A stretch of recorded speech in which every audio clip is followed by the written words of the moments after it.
Greetings, folks, and welcome to Slab City. It's great at 9.8, The Authority number 1, Volume 1 edition. I am your host, Coco Smooth. And as you can see, I have a slab CGC 9.8, The Authority by Warren Ellis, Bryan Hitch.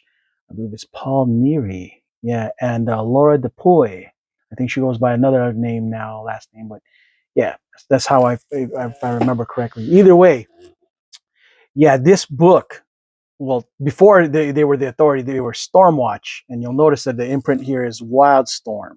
Okay, now they used to be under Image, and I'm gonna do a whole other video on a couple of Stormwatch key issues that I can't wait to share with you guys. All right. Either way, this is the first appearance of the Authority, and well, not really the Authority, but like not the individual members really, except for maybe the engineer, this version of the engineer and the doc, who's going to be here, gatefold cover. But everybody else, they've appeared in Stormwatch. But this is their first appearance calling themselves as the Authority, or what was left of the defunct Stormwatch after they were killed off in, a lot of them were killed off in Aliens versus Stormwatch. so, so, so yeah, yeah, I didn't expect all of that. It was kind of sad because I really enjoyed Stormwatch, but you know, on the same token, I like the Authority too. So yeah, gatefold cover, and here's a picture of Swift, the Doctor in the middle, Apollo, the Midnighter, the Engineer, Jack Hawksmoor, who's awesome, and Jenny Sparks. Their first appearance, Jenny Sparks' first appearance, and Hawksmoor's appearance, Jack Hawksmoor's first appearance is I believe Stormwatch 37. Yeah. Stormwatch 37 volume 1. Really hard to find issue graded at all. I tried. I believe me, I've been trying for a long time to find a 9.8 Stormwatch 37. That's of all the keys of the Authority to pick up, that would be the one, because it's the first appearance of these two badasses. But the problem is, I don't know if these two characters are going to be making it to the DC Universe version of the Authority that James Gunn is going to be putting out there. Either way, this on this the comic book fandom alone, this was an awesome series. To put it bluntly, they are basically what if the Justice League of America, or was the UN in the Justice League of the world, but kind of had a deconstructionist view about them. Like, what if they were kind of like a-hole people like us, you know, who have human tendencies, not kind of like always can't be good, you know, to save the day, Superman characters, right? Uh, Apollo and the Midnighter, Apollo being like Superman and Midnighter being like kind of like Batman. They're play on those characters, but in this reality, they're uh, they're lovers. Batman and uh, Superman were lovers, and I gotta admit that Apollo and the Midnighter is probably one of my two most favorite characters ever. I love them. Those guys are so gosh damn good. I don't know how to explain it other than when you read when they first appear. I'm gonna do a whole showcase on that, and so people will know just how much I appreciate those guys. Um, yeah, like I was one of those kids who, when I first read these books, I was like, man, I think I would definitely want to get an Apollo and Midnighter tattoo on my shoulders. Apollo being left, or Midnighter being right, or vice versa, right? Just really cool. Their whole gimmick was really cool to me. Okay. Um, the Midnighter's powers is kind of cool because with his cybernetic enhancements, he fights battles like 1,000 times in his head before he throws his first punch.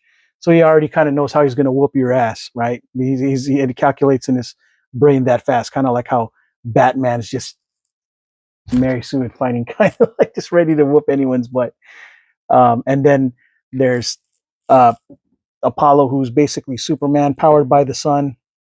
Jack Hawksmoor, his power is spectacular.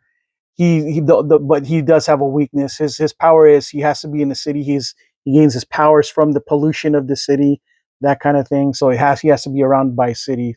He cannot be out of a city, or he'll suffer and just pay the price. But yeah, he's pretty dope. And Jenny Spark is the spirit, I believe, of the 19th century.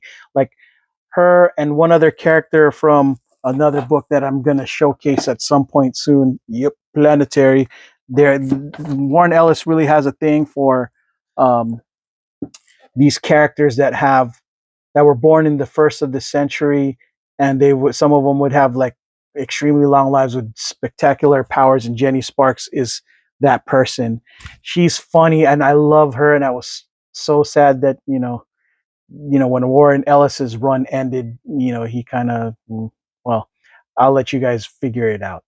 But yeah, the Authority, like imagine if the Justice League had fought against, and this is under Warren Ellis's run, in the beginning fought against terrorists, and then in the second, in the second arc, and after, because these are 4-issue arcs, the second arc, they fought against alternate dimensions of invading aliens ready to take over the Earth, and deal with that.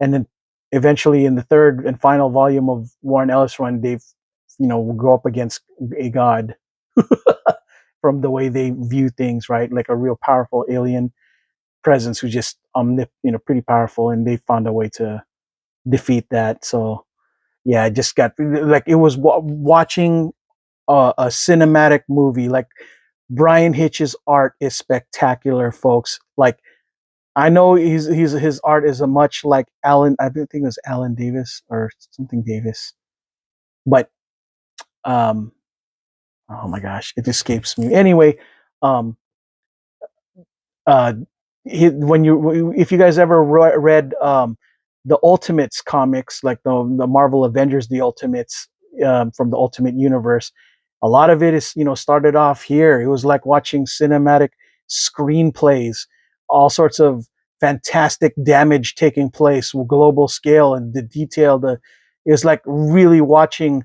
a high budget film. Like, wow, this is what I would love to see on screen.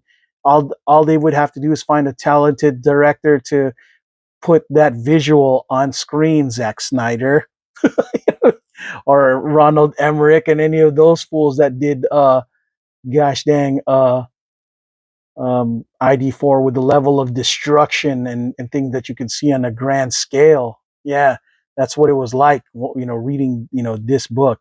Either way, while it's not the first appearance of these guys, and which I already told you was um, uh, Stormwatch 37, uh, Stormwatch Volume 2, issue 4 and 5, I believe, was the first appearance, or issue 4 is the first appearance of Apollo and the Midnighter, who were so popular that the Midnighter even got his own series in the DC universe by himself in DC Comics. But yeah, and like I believe last year they did Superman and the Authority. I believe Manchester Black was part of that, which is why I have a feeling that they're probably going to go with the Manchester Black instead of Jenny Sparks, who is one of my favorite gosh dang characters. Because at the time, all she would do was smoke, and I could relate because that's all I liked to do back then too, just smoke cigarettes all day and hang out, talk coffee. And yeah, she has a thing for like older men, so because she's stuck on the people who are old school. Anyways, yeah, highly recommend that you guys pick up this issue or get it slabbed soon before get ahead of the curve. I have one of the few copies that I could think of that are out there that slabbed at 9.8, because to be honest, nobody really thought that I don't think too many people thought that this was going to go anywhere. But since I was a huge fan, yeah, this is not leaving my collection anytime soon. And even if it never goes anywhere, it goes up and stays down in price. I'm a fan, and I'm keeping this in my collection just because I'm a true fan of this series. So yeah, that's all I got for this segment of Slab City. It's great at 9.8, The Authority #1 edition. I am your host, Coco Smooth. And until next video, ciao.